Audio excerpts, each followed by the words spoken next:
Le maintien dans l'emploi, de quoi s'agit-il exactement ? Experts et chercheurs nous ont répondu grâce à un regard croisé France-Europe.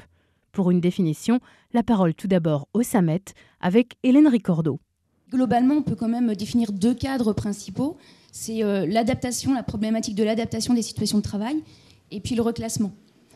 Finalement, alors avec des enjeux qui seront différents, puisque dans l'adaptation des situations de travail, on va parler d'aménagement, d'aide technique, d'aménagement du temps de travail, de réduction peut-être du temps de travail, mais on ne remet pas en cause fondamentalement l'activité, voire la place même de la personne au sein de l'établissement.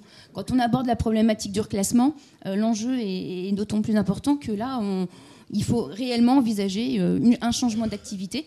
Et voilà, donc la tâche est d'autant plus difficile. Le maintien dans l'emploi, c'est aussi un enjeu très important pour l'entreprise. C'est ce que rappelle Florence Fitoussi, chargée d'études à la FMD. L'enjeu très fort, c'est le développement des compétences. C'est accompagner finalement ou le reclassement ou le changement de poste ou ce maintien dans l'emploi par un développement des compétences pour les personnes les moins qualifiées. Ouais. Et l'entreprise a tout à y gagner parce qu'à partir du moment où elle développe les compétences des collaborateurs, elle donne de la visibilité, elle donne une vision et une confiance à ses collaborateurs dans une situation finalement où ils sont, on le voyait très bien dans les slides tout à l'heure, pas forcément très rassurés, et ça les conforte dans cette problématique peut-être aussi de reconnaissance et d'acceptation du handicap. Clarifier le maintien, c'est l'occasion de se pencher sur les politiques de nos voisins européens. Et là, c'est l'œil du chercheur Dominique Welsch qui permet de faire le point. L'intérêt, c'est effectivement de faire en sorte que moins de personnes handicapées, puisqu'on parle des personnes handicapées, soient des inactifs pensionnés, donc coûtent et ne produisent rien d'une certaine manière, mais faire en sorte surtout que ces personnes-là ne soient pas victimes de paupérisation qui est souvent le cas quand les personnes ne reçoivent que des allocations qui sont d'un niveau généralement plus faible que les gains du travail. Des politiques qui se déclinent selon des approches différentes, des approches qui reflètent la culture de chaque pays. Si on raisonne au niveau européen, on a des choses extrêmement différentes, puisqu'on a des législations très disparates. En France, on a un quota d'emploi qui joue un rôle déterminant, on en reparlera, je pense. C'est le cas aussi en Allemagne, en Autriche, en Italie et en Espagne. Donc pas en Angleterre, vous citez pas en Angleterre. En Angleterre, ils avaient un quota d'emploi. Ils l'ont abandonné en 1995 pour une loi de non-discrimination. Et donc le registre politique dans ce pays-là, c'est effectivement l'interdiction de discriminer. Donc une autre façon de raisonner que notre façon à nous, qui est d'obliger les employeurs. Le pays qui, à mon sens, est produit le moins de désavantages en matière d'emploi, c'est la Suède, dans la mesure où, effectivement, l'accessibilité a été développée depuis très, très, très, très longtemps.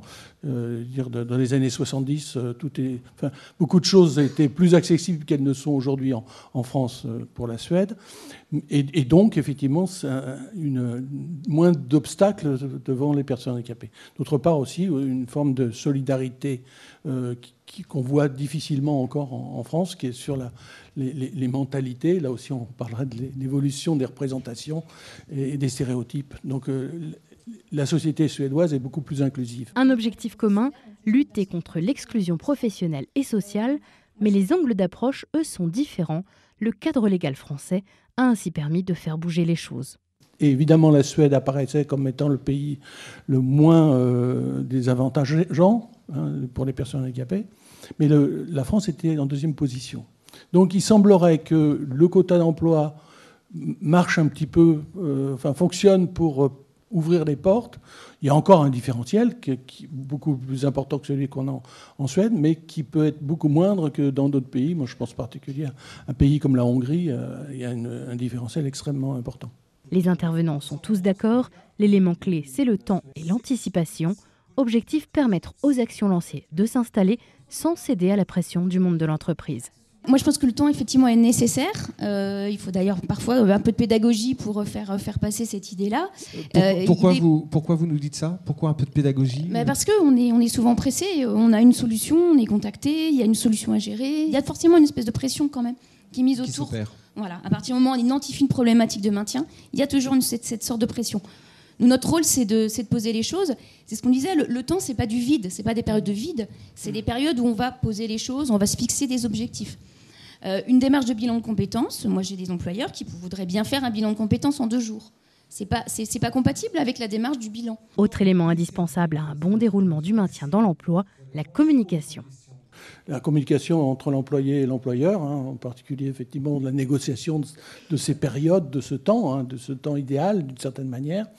Et puis effectivement, et surtout la communication entre employés, puisque là aussi on a parlé un petit peu des stéréotypes, mais c'est vrai que la question des explications autour de ce que je peux faire, ce que je peux plus faire plus exactement, ce que je peux faire encore et de quoi j'ai besoin, sans que les autres le conçoivent comme étant un avantage inconsidéré. Eh bien, effectivement, ça c'est très important de pouvoir effectivement amener les gens à trouver les mots pour expliquer leur situation. Bien définir et bien cerner le maintien dans l'emploi, c'est avant tout le distinguer de la démarche de reconnaissance administrative en tant que travailleur handicapé. Je pense qu'effectivement, considérer que l'ARQTH, pour faire plus simple, serait la bonne porte d'entrée, la première porte d'entrée pour gérer une problématique de maintien dans l'emploi, ça me semble être une erreur. D'abord, ça peut réellement mettre l'employeur en difficulté, puisque bien régulièrement, on nous renvoie le fait que c'est extrêmement compliqué d'inciter ou d'inviter un collaborateur à se faire reconnaître travailleur handicapé. Ce statut, c'est un moyen de parvenir à l'aménagement de mon poste de travail, de me permettre d'avancer sur mon parcours professionnel. Mais c'est qu'un outil, ça reste qu'un outil. Et je pense qu'effectivement, parfois, il y a une confusion. Et aborder le sujet avec un salarié en abordant d'abord le titre de bénéficiaire de la loi de février 2005, je comprends que ce soit difficile et je pense qu'il y a moyen de faire autrement. Finalement, on maintient dans l'emploi des gens qui sont en inaptitude. Toute la démarche au-delà de laquelle il faut aller, c'est cette acceptation du handicap, cette reconnaissance et l'accompagnement du développement des compétences et peut-être même plus loin la carrière. Un premier débat qui permet déjà d'ouvrir des perspectives et de dresser un panorama du maintien dans l'emploi.